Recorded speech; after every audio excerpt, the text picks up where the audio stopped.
बच्चों, तो आज हम लोग पढ़ेंगे पास्ट परफेक्ट टेंस। इसका निगेटिव पढ़ा जाएगा आज, नकारात्मक वाक्य। आप लोग को मालूम ही होगा कि पास्ट परफेक्ट टेंस की पहचान जिस वाक्य के अंत में चुका था, चुकी थी, लिया था, दिया था आदि जैसे शब्द आते हैं, यानी पूर्ण रूप से वाक्य कंप्लीट हो जाता है, अंत में था भी रहता है। तो इसमें क्या होता है, दो सेंटेंस होते हैं। दोनों सेंटेंस को जोड़ने वाला शब्द जो होता है दो होता है। एक होता है से पहले, से पहले होता है,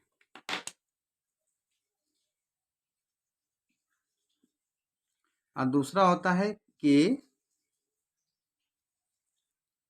बाद। यानी से पहले जो होता है दो वाक्यों को जोड़ता है, यानी इससे पहले लिखा रहेगा और इसके बाद। तो से पहले रहेगा तो हम क्या करेंगे, बाद वाले जो सेंटेंस, दो सेंटेंस रहता है तो बाद वाला जो सेंटेंस होता है से पहले के बाद वाला सेंटेंस, उसको पहले लिखते हैं। उसको पहले लिखते हैं तो सब्जेक्ट और हैड का यूज करेंगे। और अगर उस दो वाक्यों में जोड़ने वाला शब्द जो है के बाद होता है तो इसमें भी बाद वाला ही सेंटेंस लिखते हैं, लेकिन क्या करते हैं, उसको हम पास्ट इंडिफिनिट में लिखते हैं, यानी उसका निगेटिव हो जाएगा, यानी सब्जेक्ट और डिड नॉट।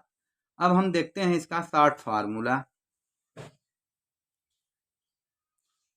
यानी subject plus had not plus main verb का third form plus object plus before plus subject plus main verb का सेकेंड फॉर्म और उसके बाद ऑब्जेक्ट।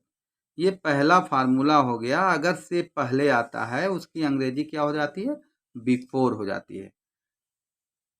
अब हमारा दूसरा फार्मूला जो होगा वो क्या होगा, वो देखते हैं।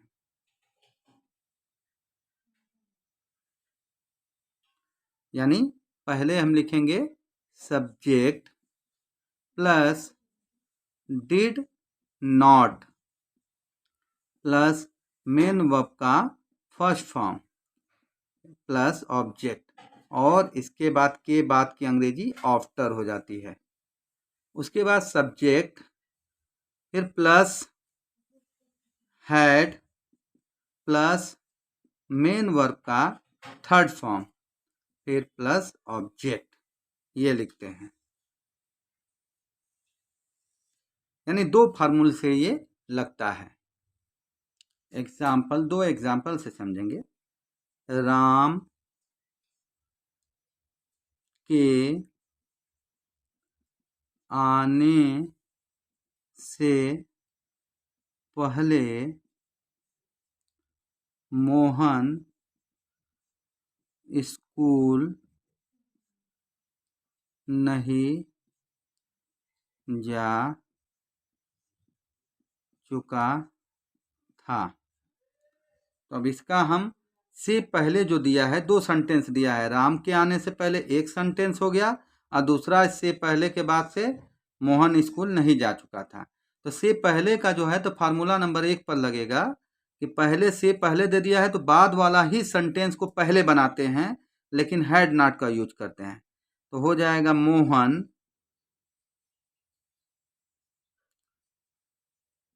Had not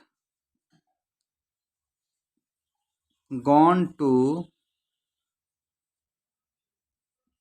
school before Ram, come का सेकंड फॉर्म हो जाएगा केम। तो ये हो जाता है पहला। और ये अब दूसरी सेंटेंस के द्वारा हम समझेंगे कि बात के क्या होता है। दूसरा सेंटेंस सब वही है, लेकिन से पहले की जगह पर केवल के बाद हो गया है। अब राम के आने के बाद मोहन स्कूल जा चुका था, यानी पूरा सेंटेंस बदल जाता है। यानी राम आ गया, उसके बाद मोहन स्कूल नहीं गया था, यानी ये बाद में अब समाप्त होती है, के बाद आ गया तो। लेकिन हम के बाद की ही अंग्रेजी पहले लिखेंगे। अब यहाँ लिखेंगे मोहन, तो ये हो जाएगा पास्ट इंडेफिनिट का निगेटिव लगाएंगे। अब did not go to school after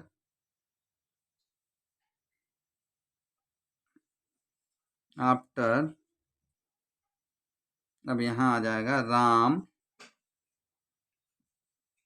had come. तो ये हो जाएगा, से पहले आ जाता है तो बाद का ही सेंटेंस लिखते हैं, लेकिन वह पास्ट परफेक्ट में हो जाएगा, यानी मोहन हैड नॉट करते हैं, के बाद आ गया तो ये अब बाद में समाप्त हो जाती है, तो इसको हम डिड नॉट निगेटिव में लगाते हैं। उम्मीद है कि आप लोगों को समझ में आएगा। Thank you.